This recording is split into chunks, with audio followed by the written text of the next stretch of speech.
आज आम संभाल करके ले जाना, आज नदी में कुछ ज्यादा ही लहरें उठ रही हैं। वैसे भी हमने जो ये किराए पर आम का बाग लिया है उसमें इस बार सही से आम नहीं हुए, इसलिए अगर आम नहीं बिके तो हम किराया कैसे चुकाएंगे। इतना बोल दोनों पति पत्नी घर आते हैं, जहाँ शांति पवन से बोलती है, बेटा आज आते हुए अपने पिता की आंख की ड्रॉप और मेरी दवाइयाँ भी ले आना, और मेरे स्कूल की फीस भी भरनी है।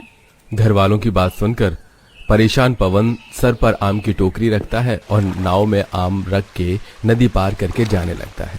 तभी नदी में लहर उठती है और कुछ आम नदी में गिर जाते हैं। पता नहीं ये नदी इतनी शांत रहती है, पर मेरे आते ही इसमें इतनी लहरें क्यों उठने लगती हैं। आज भी हो गया आधे आम का नुकसान।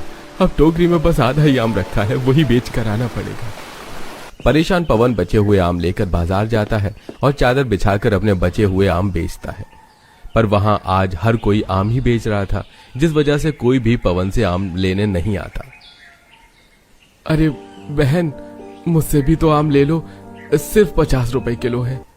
भैया आम का महीना चल रहा, 100 रुपए के 2.5 किलो आम मिल रहे हैं। अगर तुम सही सही रेट लगा दोगे तो मैं ले लूंगी। जब से पवन आया था तब से उसके एक भी आम नहीं बिके थे, इसलिए न चाहते हुए भी वो आम का रेट कम कर देता है और बड़ी मुश्किल से उसके कुछ आम बिकते हैं। अब रात को वो घर आता है और घर में एक पंखा तक नहीं था, सब पसीने से लथपथ बैठे थे। बेटा मैंने तुझे दवाई और तेरे पापा की आंखों की ड्रॉप बोली थी लाने को। माँ, आधे आम नदी में गिर गए और आधे आम में भी आधे आम बिके हैं और उनसे मिले जो पैसे हैं उसमें आज का राशन लेने जा रहा था। कोई बात नहीं बेटा, राशन ज्यादा जरूरी है, तुम जाओ। पापा बहुत ज्यादा गर्मी लग रही है, पंखा भी ले आओ ना। हाँ बेटा, एक दिन हमारे घर में भी पंखा, गैस, चूल्हा सब कुछ आएगा, फिर हमें भी गर्मी नहीं लगेगी। और माँ, मैं आपकी दवाई भी एक दिन महीने भर की लाकर रख दूंगा, फिर आपको भी परेशानी नहीं होगी। और पापा का भी बहुत जल्दी आंखों का ऑपरेशन कराऊंगा। लेकिन अभी मैं राशन लेकर आता हूँ। पसीने से लथपथ पवन बाजार जाता है और वहां से राशन लेकर आता है और अगले दिन सुबह जल्दी उठकर अपने बीवी के साथ आम के बाग में जाता है, जहां दोनों पति पत्नी मिलकर आम तोड़ते हैं। आज तो बहुत कम आम मिले हैं, अगर ऐसे ही चलता रहा तो घर कैसे चलेगा। सही कह रही हो राधा, गर्मी भी बढ़ती जा रही है। न बच्चों की स्कूल की फीस गई है और न ही घर में पंखा है। पापा का भी आंखों का ऑपरेशन करवाना है, माँ की दवाइयां हैं। मैं तो सोच सोच कर परेशान हूँ। परेशान पवन घर जाता है और फिर से टोकरियों में कुछ आम रखकर उन्हें बेचने के लिए नदी पर जाता है। और इस बार जब वो नाव से नदी पार कर रहा होता है तो नदी में फिर लहर उठती है और उसके कुछ आम फिर से नदी में गिर जाते हैं। एक तो इतनी धूप हो रही है, हवा भी नहीं चल रही और नदी में इतनी लहर। आज मैं घर से लेट निकला ताकि इस लहर से बच सकूं, पर आज भी मेरा नुकसान हो गया। आए दिन नदी में आम गिरने की वजह से पवन परेशान था। एक बार फिर वो नदी पार करके अपनी आम की टोकरी लेकर बाजार जाता है और जैसे तैसे आम बेचकर लेट मार्केट से घर के लिए निकलता है। आज तो थोड़े से आम थे, वो भी नहीं बिके। कल से भी कम कमाई हुई है आज, ऊपर से इतनी रात भी हो गई है। पता नहीं कब कोई उस तरफ से नाव लेकर आएगा और मैं अपने घर जा पाऊंगा। कुछ देर में एक नाव से आदमी आता है और नाव को किनारे लगाकर चला जाता है, जिसके बाद पवन नाव में बैठकर अपने घर जाता है। अपने पिता को देख दोनों बच्चे काफी खुश होते हैं। पापा आ गए, हमारे लिए कुछ लेकर आए हो क्या? पिंकी, पापा बहुत थक गए हैं, तुम जाकर सो जाओ, बहुत रात हो गई है। मैं आपके लिए खाना लगा देती हूँ। मैं कितना लाचार बाप हूँ, न अपने बच्चों के लिए कुछ कर पा रहा हूँ, न अपने माँ बाप के लिए और न ही तुम्हारे लिए। तुम इतनी गर्मी में मिट्टी के चूल्हे पर खाना बनाती हो। मेरे गरीब माँ बाप गर्मी में जमीन पर सोते हैं और मैं कुछ नहीं कर पा रहा। पवन, तू ऐसा क्यों बोलता है? तू हमारे लिए बहुत कुछ कर रहा है। हम तो बहुत खुश नसीब हैं जो हमें तेरी जैसी औलाद मिली। पवन के हालात दिन पर दिन बिगड़ते जा रहे थे, पर उसका परिवार उसका पूरा साथ देता है। और अगले दिन जब पवन अपनी बीवी के साथ बाग से आम लेकर आता है तो टोकरी में आम सजाते हुए उसे कपड़े से बांध देता है। आपने पूरी टोकरी को कपड़े से क्यों बांध दिया? राधा, हर रोज जब भी मैं नदी पार करता हूँ तो पानी की लहर उठती है और मेरे कुछ आम गिर जाते हैं। अब गिरने होंगे तो सारे आम गिरेंगे, वरना एक भी नहीं। मैं इतना नुकसान नहीं झेल सकता। कुछ देर में पवन आम की टोकरी लेकर नाव पर बैठ जाता है और इस बार जब वो चप्पू चलाने लगता है तो फिर से पानी की लहर तेज हो जाती है। पर इस लहर में पवन का एक भी आम नहीं गिरता, पर उसका नाव एक जगह रुक जाता है। पवन काफी चप्पू चलाता है पर उसकी नाव अपनी जगह से नहीं हिलती। ये हो क्या रहा है मेरे साथ? ये नाव क्यों नहीं चल रही? इतना बोल पवन नदी में झांकता है तो वो देखता है कि एक छोटी सी मछली उसकी नाव को अपने मुंह से पकड़े हुए है। ये देख पवन मछली को भगाने लगता है, पर तभी वो मछली नदी से बाहर आती है और तेज पीली रोशनी निकलती है, जिसके बाद वो मछली बड़ी सी मछली का रूप ले लेती है। तुम कौन हो और इतनी बड़ी कैसे हो गई? और मुझसे क्या चाहती हो? मुझे जाने दो। मैं जादुई मछली हूँ जो हजारों साल से इस नदी में हूँ। मैं आम के अलावा कुछ नहीं खाती। तुम जब रोज यहाँ से जाते हो तो मैं तुम्हारे आम नदी में गिरा देती हूँ अपने जादू से। मुझसे किसी जीव को मारकर नहीं खाया जाता, इसलिए मैं तुम्हारे आमों को ही खाकर जीवित हूँ। पर आज तुम्हारा एक भी आम नहीं गिरा। अगर मैंने नहीं खाया तो मैं मारी जाऊंगी, इसलिए मुझे तुम्हारे आम चाहिए। बदले में मैं तुम्हारी मदद करने को तैयार हूँ। अगर ऐसी बात है तो रोज मैं यहाँ से जाते हुए तुम्हें आम दे दूंगा, पर तुम मेरी कैसे मदद कर सकती हो? तुम मुझे एक आम दो खाने को पहले। पवन मछली के मुंह में एक आम डालता है और उसके बाद मछली उस आम की गुठली को निकालकर पवन को देती है। ये गुठली ले लो, ये जादुई है, तुम्हारी इच्छा पूरी करेगा। इतना बोल मछली आम की गुठली पवन को दे देती है और पवन भी कुछ और आम मछली को दे देता है। कुछ ही देर बाद पवन बाजार जाता है और वहां से अपने आम बेचकर घर आता है और रात में घर आते ही सबसे पहले अपने आंगन में उस आम की गुठली को लगा देता है। ये आप क्या कर रहे हैं? आंगन में किस चीज का बीज बो रहे हैं? जो मैं कर रहा हूँ तुम बस देखते जाओ। पवन अपने आंगन में जादुई गुठली लगा देता है और सो जाता है। अगले सुबह जब पूरा परिवार उठता है तो वो देखते हैं कि उनके आंगन में एक छोटा सा आम का पेड़ है। ये तो आम का पौधा है। आपने रात को आंगन में एक गुठली लगाई थी, इतनी जल्दी पौधा कैसे? हाँ बेटा, पर मैं ये नहीं समझ पा रही रातों रात ये बीज पौधे में कैसे बदल गया। जहाँ पूरा परिवार ये चमत्कार देखकर हैरान था तो वहीं पवन को मछली की बात याद आती है। ये जादुई आम का पेड़ है। जब तुम इससे आम मांगोगे ये सोने का आम तुम्हें देगा। इससे तुम्हारी सारी जरूरतें पूरी होंगी, पर जरूरत पड़ने पर ही इसका इस्तेमाल करना, वरना इसकी शक्तियाँ खत्म हो जाएंगी। सच कहा था उस मछली ने। इसी तरह 2 दिन बीत जाते हैं और छोटा सा आम का पौधा विशाल पेड़ में बदल जाता है। माँ, ये कैसा अनोखा पेड़ है, 2 ही दिन में पौधे से पेड़ में बदल गया। सुनिए जी, ये सब क्या है? सही कहा था उस मछली ने। राधा, ये जादुई सोने के आम का पेड़ है। क्या जादुई पेड़? पर ये तो साधारण पेड़ है। माँ, ये जादुई सोने का आम का पेड़ हमारी इच्छा अनुसार काम करेगा, इसलिए ये दिखने में साधारण है। इतना बोल पवन उस पेड़ के सामने हाथ जोड़कर अपनी इच्छा जाहिर करता है। ये जादुई सोने के आम का पेड़, मैं चाहता हूँ कि तुम मुझे 2 जादुई सोने का आम दो, जिससे मैं अपने परिवार की जरूरत पूरी कर सकूं। पवन के इतना बोलते ही तेज हवाएं चलती हैं और तेज पीली रोशनी निकलती है और आम के पेड़ पर 2 सोने के आम आ जाते हैं, जिसे तोड़ने के लिए पवन हाथ आगे करता है और फिर से तेज रोशनी निकलती है और सोने का आम पवन के हाथ में आ जाता है और पिंकी उससे आम ले लेती है। पापा, ये कैसा आम है? अभी तो मेरे दांत ही टूट जाते। बेटा, ये जादुई सोने का आम है, इसके बारे में किसी को पता नहीं चलना चाहिए। मैं अभी मार्केट से इन 2 आम को बेच कर आता हूँ और माँ की दवाई और घर की जरूरत की चीजें लाता हूँ। मैं भी आपके साथ चलती हूँ। पवन और राधा सबसे पहले सुनार के पास जाते हैं और सोने का आम बेचकर उनसे मिले पैसों से शांति की दवाई, घर के लिए महीने भर का राशन और एक टेबल फैन घर लेकर आते हैं और सब उसे चलाकर बैठ जाते हैं। ये पंखा कितनी अच्छी हवा दे रहा है पापा। अब आप जल्दी से हमारे स्कूल की फीस जमा कर देना, महीना खत्म होने में सिर्फ 2 दिन रहता है। राजू की बात सुनकर पवन को बच्चों की स्कूल की फीस याद आती है और अपने पिता की आंखों का ऑपरेशन, इसलिए वो कल सुबह फिर से जादुई सोने के आम के पेड़ के पास जाता है और एक बार फिर अपनी इच्छा जाहिर करता है। हे जादुई सोने के आम के पेड़, इस बार मुझे 5 सोने के आम चाहिए, ताकि मैं अपने पिता की आंखों का ऑपरेशन और अपने बच्चों की स्कूल की फीस भर सकूं। पवन के इतना बोलते ही फिर से तेज हवाएं चलती हैं और तेज पीली रोशनी निकलती है। कुछ ही देर में आम के पेड़ पर 5 सोने के आम आते हैं। जैसे ही पवन हाथ बढ़ाता है फिर से तेज पीली रोशनी निकलती है और वो 5 सोने के आम नीचे जमीन पर आ जाते हैं। ये तो सच में जादुई पेड़ है। अब हमारी सारी परेशानियां खत्म हो गई हैं। हाँ, हमारी परेशानियां तो खत्म हो गई, पर जिसने मुझे इतना अच्छा जादुई सोने आम का पेड़ दिया है, मुझे उसकी मदद हमेशा करनी है।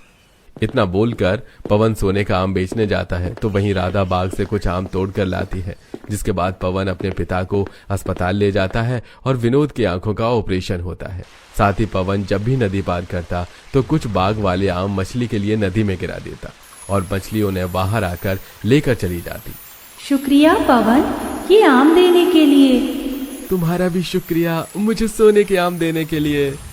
पवन ने सब काम करवा लिया था, पर आम के बाग का किराया देना बाकी था और लास्ट में उसने वो भी चुका दिया और उस आम के बाग को अच्छी कीमत देकर खरीद भी लिया। अब उसके पास आम का बाग था और अच्छे आम भी, जिन्हें बेचकर वो अपनी आर्थिक स्थिति ठीक कर लेता है और अपने घर को अच्छा कर लेता है। और इस तरह जादू सोने के आम पेड़ की मदद से पवन की सारी परेशानियां खत्म हो जाती हैं। माँ, आज मैं बहुत खुश हूँ, आखिर हमारे घर भी कूलर आ ही गया। बहू, इस गर्मी में तुझे सोने में काफी दिक्कत होती थी, ऊपर से तू गर्भवती भी है, अब तुझे परेशानी नहीं होगी। आज तो हम सब कूलर की हवा में सोएंगे, इसलिए हम इस कूलर को इसी बाहर वाले कमरे में ही रखेंगे। बेड पर तुम राजू को लेकर सो जाना बहू, और हम सब नीचे जमीन पर सो जाएंगे। इतना बोल पूरा परिवार कूलर चलाता है और गर्मी और पसीने से राहत पाता है। फिर सब एक साथ बैठकर खाना खाते हैं और रात को जमीन पर बिस्तर लगाकर कूलर चलाकर सो जाते हैं। अभी उनकी आंख लगी ही थी कि रात के 12 बजे उनका दरवाजा बजता है और पूरा परिवार उठ जाता है। माँ, आखिर इतनी रात को कौन हो सकता है? वो तो दरवाजा खोलकर ही पता चलेगा। निशा के कहने पर रवि और विनोद जब दरवाजा खोलते हैं तो विनोद देखता है कि दरवाजे पर उसकी बहन सुमित्रा अपनी बहू पूजा और बेटे अंकित के साथ खड़ी है। अरे दीदी, आप इतनी रात को अपने परिवार के साथ, सब ठीक तो है? मामी जी, सब ठीक है। आप तो जानती हैं हमारा घर स्टेशन से कितना दूर है। हम शादी में जा रहे थे पर हमारी ट्रेन छूट गई। रात के 12 बज रहे हैं। आप तो गांव का माहौल जानती हैं, रात में गाड़ी कहाँ मिलती है, इसलिए हमने सोचा कि हम आपके घर आ जाएं। आपका घर तो स्टेशन से सिर्फ 10 किलोमीटर की दूरी पर है। भैया, अंकित ने कल दोपहर की टिकट बना ली, हम सुबह निकल जाएंगे। अरे वाह मामा जी, आपने कूलर भी ले लिया। माँ जी, मुझे तो बहुत भूख लग रही है, देखिए ना 12:30 होने को है, कुछ खाकर आराम कर लेते हैं हम। हाँ हाँ बहू, क्यों नहीं। भाभी, जरा मेरी बहू के लिए शरबत बना देना, और हाँ, अगर घर में आम रखा है तो वो भी काट कर दे दीजिए, और थोड़ा खाना बना दो, बहुत भूख लग रही है। घर आते ही सुमित्रा ऑर्डर पर ऑर्डर देने लगती है। बेचारी गर्भवती निशा जब रसोई में खाना बनाने लगती है तो उसे पसीना आने लगते हैं और बेचैनी के साथ उसे उल्टियां शुरू हो जाती हैं। एक तो बिन बुलाए मेहमान घर आ गए और इन्हें टाइम भी नहीं नजर आ रहा है। बहू, तू रहने दे, जाकर कूलर की हवा में बैठ जा, उनके लिए खाना मैं बना दूंगी। शांति अपनी बहू को आराम करने को कहती है और खुद उन सब के लिए गर्मी में खाना बनाती है। फिर घर में आए बिन बुलाए मेहमान को कूलर में बिठाकर खिलाती है। कुछ देर में जब पूरा परिवार खाना खा लेता है तो शांति उन्हें दूसरे कमरे में जाने को कहती है। मामी, उस कमरे में तो कूलर भी नहीं है और आप तो जानती हैं हमारे घर में एसी लगी है। हमें कूलर में रहने दीजिए। एक रात की तो बात है, घर आए मेहमान के साथ आप ऐसा करोगी? नहीं नहीं बेटा, ऐसी कोई बात नहीं है। तुम लोग इस कूलर में ही सो जाओ, हम लोग उस कमरे में चले जाते हैं। वो तो बहू गर्भवती थी ना, इसलिए शांति को बहू की चिंता ज्यादा होती है। पर दादाजी, कूलर तो हमारे आज ही लेकर आए हैं और अब इसमें मेहमान सोएंगे। कोई बात नहीं बेटा, बस एक रात की बात है। घर वालों के कहने पर राजू भी शांत हो जाता है। पूरा परिवार दूसरे कमरे में जाता है। उस कमरे का पंखा खराब था, जिस वजह से पूरा परिवार रात भर नहीं सो पाता और हाथ पंखे से खुद को हवा करता है। और सुबह होते ही, मामी जी, आपके घर आकर बहुत अच्छा लगा। वैसे हम लोग जा रहे हैं, लंबा सफर है, कुछ खाने को बना दीजिए और रायता लस्सी पैक कर दे दी तो अच्छा लगता। हाँ, मैं बस आपके लिए कुछ खीरे काट देती हूँ और घर में लस्सी रखी है, एक बोतल में पैक कर देती हूँ और नाश्ता बनाकर लाती हूँ। गर्मी से परेशान निशा सारी रात नहीं सोई थी और न ही उसका परिवार, पर फिर भी वो लोग सुबह उठते ही मेहमानों की खातिरदारी में लग जाते हैं और उनका खाना बनाकर तैयार करते हैं। अच्छा भैया, अभी तो जाना होगा, अगर ट्रेन ना होती तो 2-4 दिन रुक जाती, पर आते हुए तुमसे मिलकर जाऊंगी। इतना बोलकर सुमित्रा अपने परिवार के साथ वहां से चली जाती है, जिसके बाद घर वाले कूलर चलाकर बैठ जाते हैं।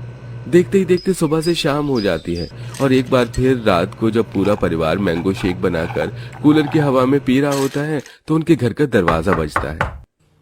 अब कौन हो सकता है इतनी रात में? माँ, इतनी भी रात नहीं हुई है, मैं देखता हूँ। इस बार जब रवि दरवाजा खोलता है तो वो दरवाजे पर अपनी मौसी, उसकी बहू और अपनी मौसी की बेटी को देखता है।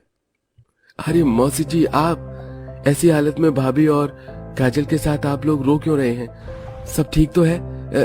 आप अंदर रहिए, कूलर में बैठिए। सब अंदर आते हैं और कूलर में बैठते हैं। हाँ शोभा, क्या हुआ?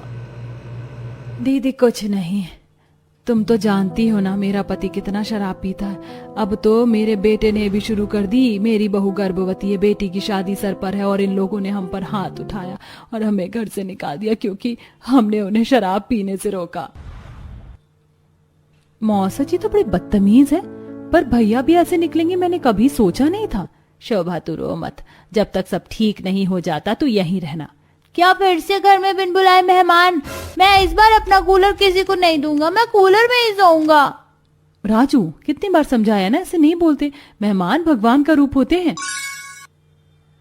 बहू, राजू सही तो कह रहा है, हमारी वजह से तुम लोगों को परेशानी हो, मुझे ये अच्छा नहीं लगेगा। एक ही कूलर है घर में, इसीलिए कूलर के पास तुम मेरी बहू और राजू के साथ सो जाओ, हम लोग दूसरे कमरे में सो जाएंगे। क्योंकि शोभा खुद गरीब और काफी लाचार थी, इसलिए वो अपनी बहन की आर्थिक स्थिति समझने की कोशिश करती है।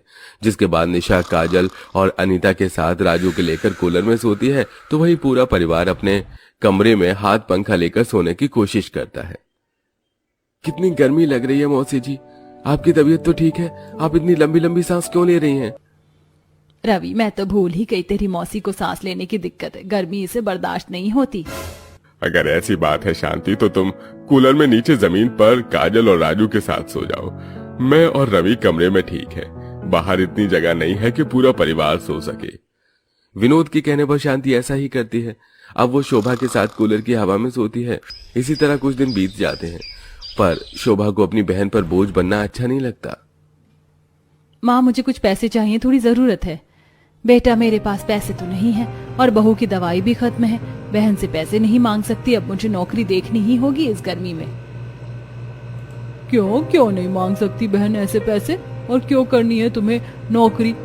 इतनी गर्मी हो रही है, घर में रहो। दीदी, रवि अकेला कमाने वाला है, मैं समझ सकती हूँ, इसलिए मुझे काम करने दो। वैसे भी मेरी बहू भी गर्भवती है और निशा अपने हिस्से का सारा खाना मेरी बहू को दे देती है, मुझे अच्छा नहीं लगता। हाथ में पैसे न होने की वजह से शोभा को काफी परेशानियां हो रही थी, इसलिए वो भी काम करने लगती है। समय बीतता है और एक दिन कूलर में निशा अनीता बैठी थी। अनीता, रवि रात को तरबूज लेकर आए थे, गर्मी बहुत ज्यादा हो रही है ना, तुम तरबूज खा लो जब तक मैं मैंगो शेक बनाकर लेकर आती हूँ। नहीं दीदी, आप हमारे लिए कितना कुछ कर रही है, मैं ये तरबूज नहीं खा सकती। आपने पहले ही अपने बदले की 15 दिन की दवाई मुझे दी, इसीलिए थोड़ा काम मुझे करने दीजिए। इतना बोल अनीता रसोई में मैंगो शेक बनाने के लिए जाती है। तभी स्कूल से रोता हुआ पसीने से लथपथ राजू आता है और किचन में जाता है। माँ, ये बिन बुलाए मेहमान कब जाएंगे? इन मेहमानों के चक्कर में पापा ने स्कूल की फीस नहीं भरी और आज मुझे स्कूल में डांट पड़ी। बेटा, उनकी मजबूरी है इसलिए वो यहाँ है, वरना वो कब का चले जाते। पर दादी, मेहमान कुछ ही दिन अच्छे लगते हैं और इन्हें तो 1 महीना होने वाला है। इनको बोलो यहाँ से जाए, मैं अपने कूलर इनसे और शेयर नहीं करूँगा। नीचे जमीन पर सोने की वजह से अब मेरी पीठ दर्द होती है और इतने लोग एक साथ कूलर में चिपक के सोते, गर्मी लगती है मुझे।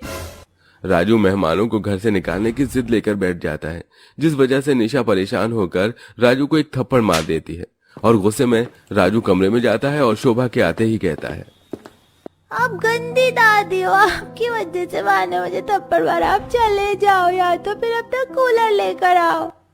राजू, तू सच में बहुत बदतमीज हो गया है। सही किया निशा ने तुझे थप्पड़ मारकर। नहीं रवि, ऐसा मत बोलो, वो बच्चा है, अभी 7 साल का ही तो है, उसे भी गर्मी लगती है। मुझे आज तनख्वाह मिल गई है जिसमें से कुछ पैसों का मैं दवाई और कुछ जरूरत की चीज लेकर आ गई। मेरे पास कुल 1500 रुपए रखे हैं, इससे कूलर तो नहीं आ सकता, पर तुम टेबल फैन ले आओ। आएगा तो इस घर में अब एक और कूलर। रवि, तेरे पास कुछ पैसे रखे हैं ना, कुछ पैसा अपनी मौसी से लेकर एक और कूलर लेकर आ। अब न चाहते हुए भी रवि अपनी मौसी से कुछ पैसे लेकर एक और कूलर लेकर आता है, जिसके बाद उन्हें अब कोई परेशानी नहीं होती। समय गुजरता है और एक रात अर्पित रोता हुआ रवि के घर आता है और अपने परिवार से माफी मांगता है। माँ, मुझे माफ कर दो, मैं तुम्हें यहाँ लेने के लिए आया हूँ। उस दिन तुम्हें काजल को और अनीता को मार के भगाने के बाद मोहल्ले के कुछ लोगों ने मेरी शिकायत कर दी और मुझे पुलिस जेल ले गई, जहाँ 1 महीने तक मैं जेल में रहा। पुलिस के डंडे खाकर होश ठिकाने आ गए। अब मैं दवाई ले रहा हूँ, शराब को हाथ भी नहीं लगाऊंगा। तुम लोग मेरे साथ घर चलो, पापा की शराब भी मैं ही छुड़ाऊंगा। मौसा जी, मौसी जी, आप लोगों का शुक्रिया मेरे घर वालों का ख्याल रखने के लिए, पर अब समय आ गया है कि अब आपके घर से बिन बुलाए मेहमान वापस जाएं। इस तरह अर्पित अपने परिवार को वहां से ले जाता है, जिसके बाद पूरा परिवार अलग अलग कमरे में कूलर चलाकर आराम से सोते हैं।